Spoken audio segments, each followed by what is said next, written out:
will have to get up and testify because I was one of the last people to see her alive in jail. So my heart's forever. His should be also. It was a quiet evening in a Florida neighborhood when 8-year-old Maddie Clifton vanished without a trace.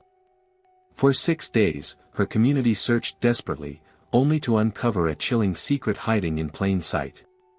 What happened behind the closed doors of a neighbor's home would shock the nation.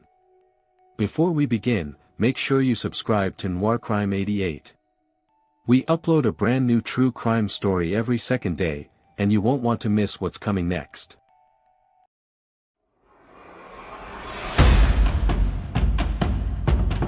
November 3, 1998, should have been like any other day for the Clifton family in Jacksonville, Florida.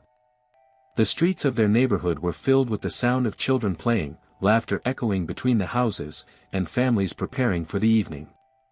Maddie Clifton, only 8 years old, was a bright, cheerful little girl who loved to play outside, ride her bike, and join in neighborhood games.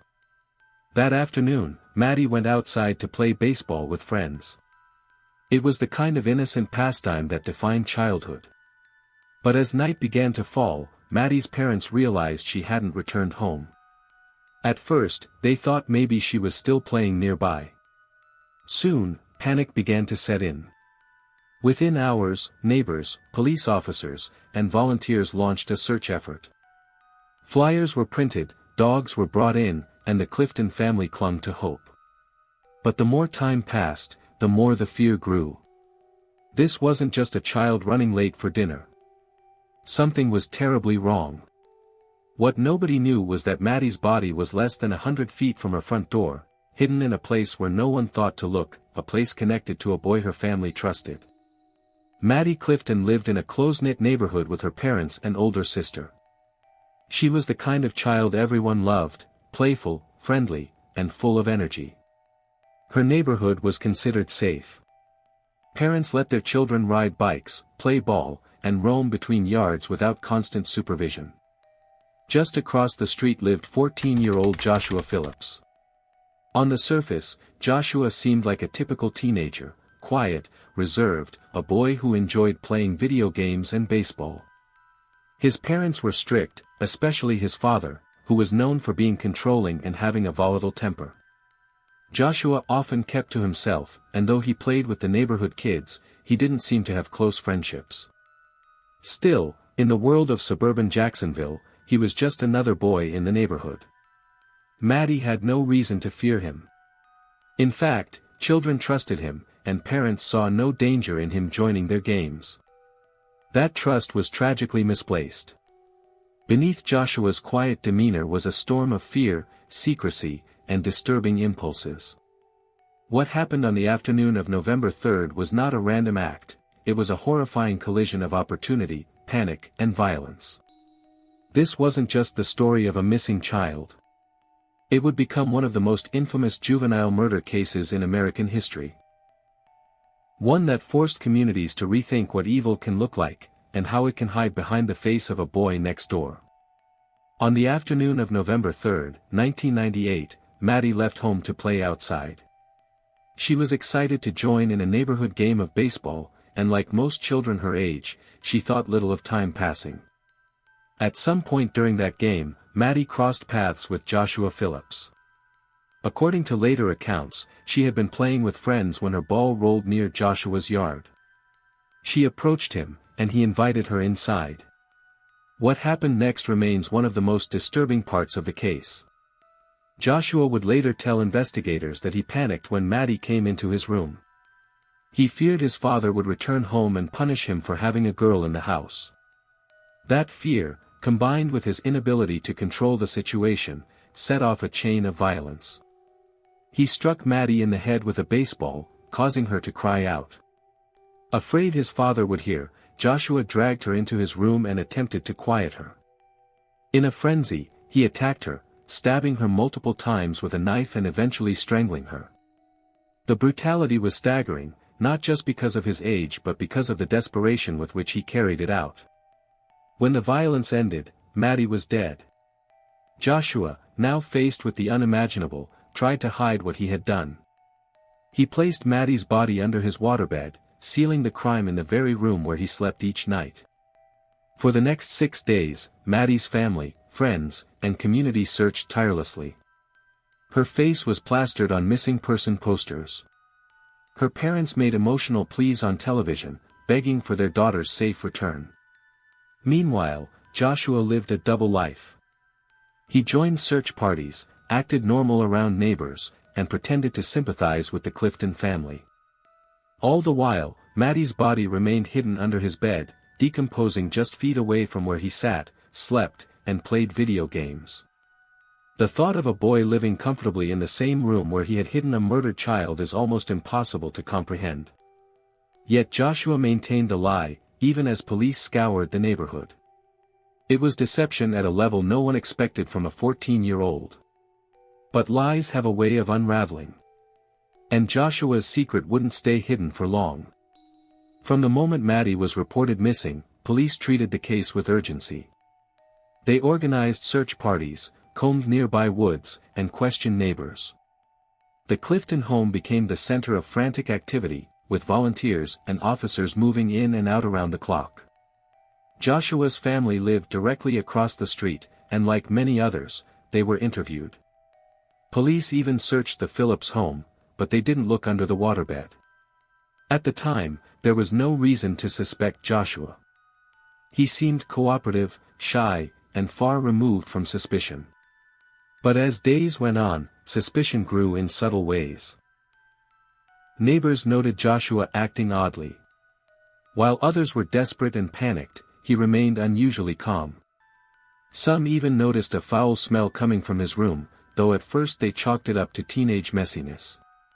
The breakthrough came not from investigators, but from Joshua's own mother. On November 10, nearly a week after Maddie disappeared, she went into her son's room to clean. That's when she noticed something strange, a wet spot on the carpet near the bed. Concerned, she lifted the waterbed mattress. What she saw was every parent's nightmare, Maddie Clifton's lifeless body, hidden under the bed frame. In shock, Joshua's mother immediately contacted police. Within hours, the horrifying truth spread across the neighborhood. The boy who had joined search parties and walked past missing posters was the very same boy who had killed her. The discovery devastated the community. Neighbors who once trusted Joshua now saw him as a monster living among them. For Maddie's family, the revelation was almost too much to bear. Not only had their daughter been murdered, but she had been so close all along, just across the street. Joshua was arrested the same day. Despite his age, the crime was so severe and so brutal that prosecutors quickly announced he would be tried as an adult. The trial of Joshua Phillips began in 1999, and it immediately drew national attention. The question was not whether Joshua had killed Maddie, he had confessed. The question was how the legal system should deal with someone so young who committed such a horrific crime. Prosecutors argued that Joshua's actions showed premeditation and cruelty beyond his years. They emphasized the brutality of the attack and the lengths he went to in order to conceal the crime. To them, Joshua wasn't just a scared boy making a mistake, he was a predator who needed to face the full weight of justice. The defense painted a different picture. They argued that Joshua was terrified of his abusive father and acted out of panic. They claimed the murder was not planned but a tragic accident spiraled out of control. Still, the facts were undeniable. Maddie had been beaten, stabbed, strangled, and hidden deliberately. The jury deliberated only a short time before reaching a verdict. Joshua Phillips was found guilty of first-degree murder. Because of his age, the death penalty was off the table. Instead, he was sentenced to life in prison without the possibility of parole. At just 15 years old, Joshua became one of the youngest individuals in America to receive such a sentence. He was sent away to spend the rest of his life behind bars, his childhood effectively ending the moment the verdict was read. For the Clifton family, the verdict brought justice, but not closure. No sentence could bring Maddie back. No punishment could erase the image of her hidden beneath her neighbor's bed. The murder of Maddie Clifton sent shockwaves far beyond Jacksonville. It forced communities to confront difficult questions about juvenile crime, trust, and the hidden dangers that can exist even in safe neighborhoods. For the Clifton family, the loss was unbearable. Their bright, energetic daughter was gone, her life stolen in the most unimaginable way. They spoke openly about their grief, hoping that by sharing Maddie's story, they could prevent other families from enduring the same nightmare. Joshua Phillips has remained in prison ever since. Over the years, his case has been revisited in debates about juvenile sentencing. Some argue that a 14-year-old should never be condemned to die in prison, no matter the crime.